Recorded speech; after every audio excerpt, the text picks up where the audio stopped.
Ephesians 6 says, starting with verse 10, says, "Finally, my brethren, be strong in the Lord and in the power of his might. Put on the whole armor of God, that you may be able to stand against the wiles of the devil.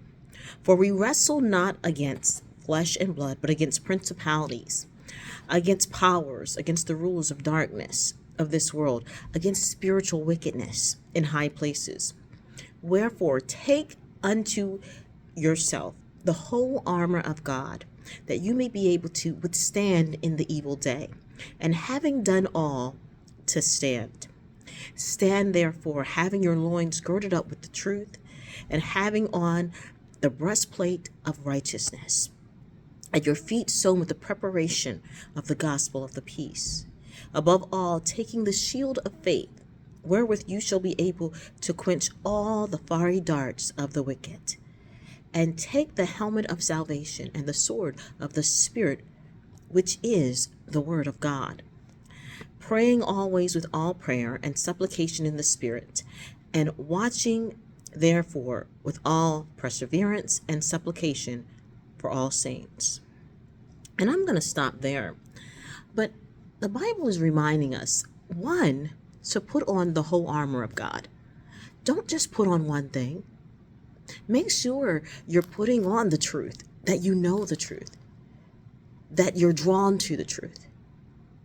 Not only put on truth, but walk in peace. Get into your word. That's your sword. Put on the breastplate of righteousness. That means you are making right decisions. You're not letting this world decide what is right and what is wrong. You're sticking to the word of God, which is telling you the will of the Father in heaven. Not only does it remind you to put on the armor of God, it reminds you also that in every circumstance, we are not wrestling. Let's repeat that. It says, "For we wrestle not against flesh and blood." How many times does a situation come up and we begin to chitter chatter about the situation instead of calling it out as it is? We are not wrestling against flesh and blood. Yeah, that person might have been talking about you. Yeah, this situation might have done something to you, or something might have happened. But when you begin to look at it the way the word of God tells you, we are not wrestling with flesh and blood. Why?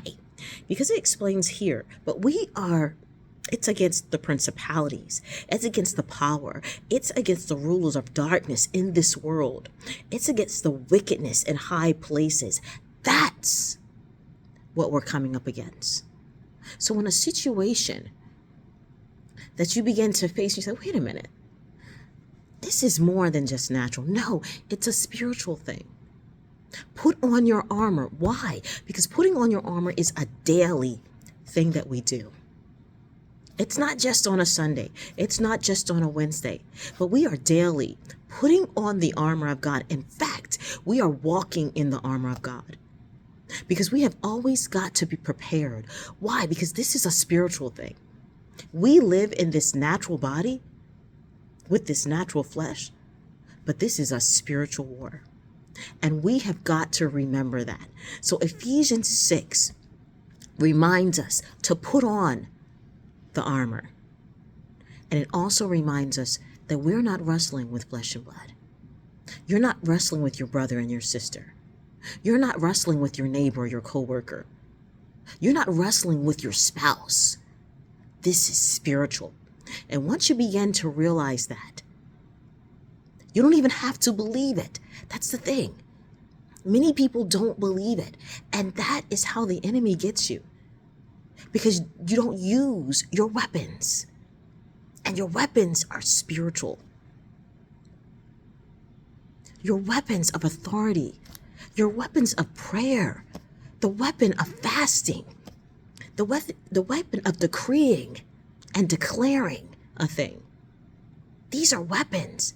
Your weapon of pulling down strongholds and casting out imaginations. These are your weapons. Your weapons of using the word of God to battle a situation. That's a weapon. Why? And most of all, guess what? It says here, it says, and above all, take the shield of faith, which therefore you shall be able to quench all. It doesn't say some, it says all the fiery darts. Faith will allow you to quench all the fiery darts. Today, I compel you to put on your armor and stop wrestling with the flesh and realize this is spiritual. So you have to act like it's spiritual and walk in the Spirit.